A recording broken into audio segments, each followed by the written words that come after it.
Good morning, everyone. I'm outside of my house right now, sitting on my front porch. And today I'm going to show you how to plant your zucchini seeds. Everybody should have received in your bags a little Ziploc bag, just like this. And in that bag, it had 6 little seeds in there. And those are zucchini plant seeds.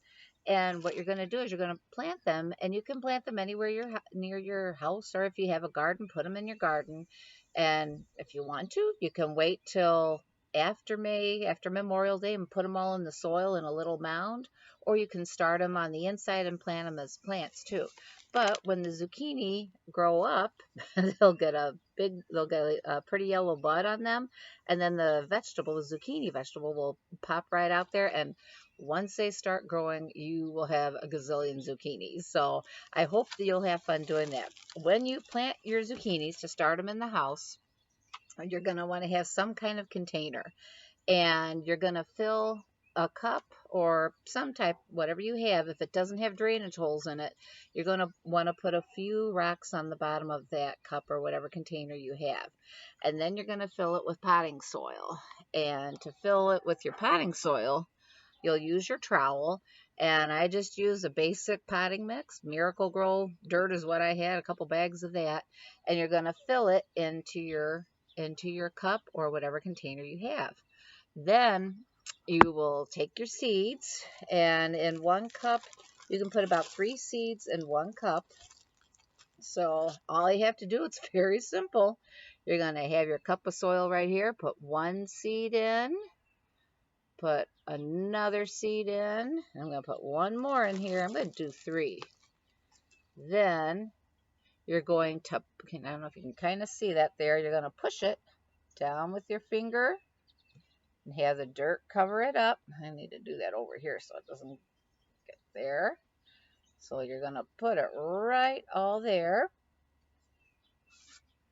and have your seeds in the soil. Now, seeds need soil, which have nutrients. It needs air, which it gets through the soil also too, and it needs water and sunshine. So the soil which has nutrients, water, and sunshine. So now, once you have that done, you're going to water your plants, or your seeds, I should say. And I have my watering cans at school, but you're going to put just a little bit of water in there.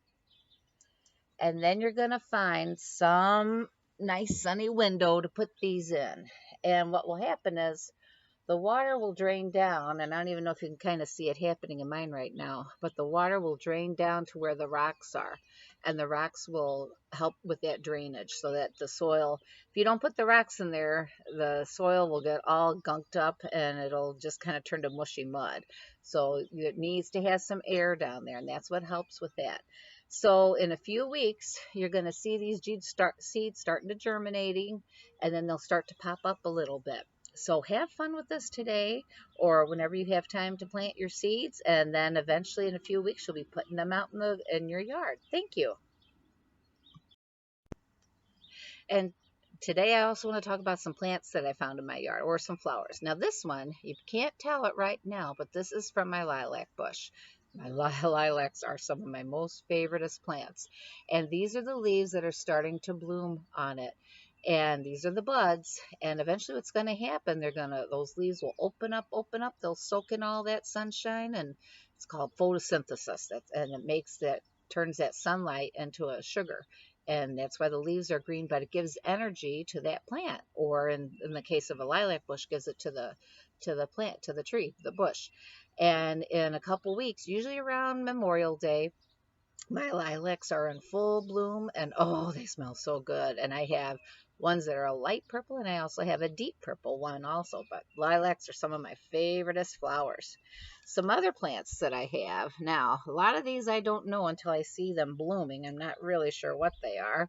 This, I think, it could either be an iris or a gladiola, but it comes up, and you can see how these leaves. Now, the other few weeks back, I took you guys for a walk, and these were all just starting to pop up. So this is where we're at after about 4 weeks maybe now with them growing.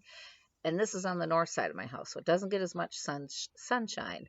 So in another few more weeks, these will start blooming too. Also in my flower bed, I have, oh, this is a type of a hosta plant.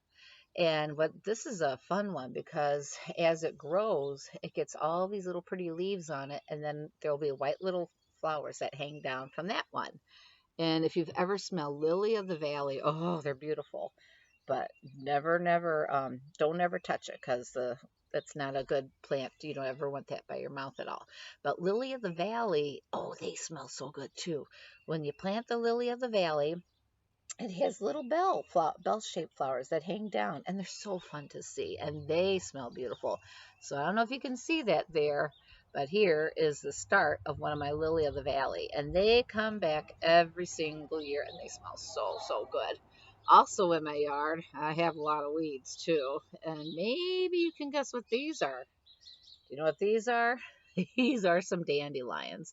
Because it's early in the morning and the sun isn't shining yet, they're not open wide. So that's what dandelions look when they're sleeping from the night. And they're gonna wake up later on. And then I had some other type of flowers. You can just see itsy bitsy teeny tiny flowers on here. And they're from some more weeds that I had near the clover, who knows where in my yard. And then this one's one of my favorite plants. This, I snipped this from my lavender bush that I have. And I started some lavender last year. And two of my plants made it back this year.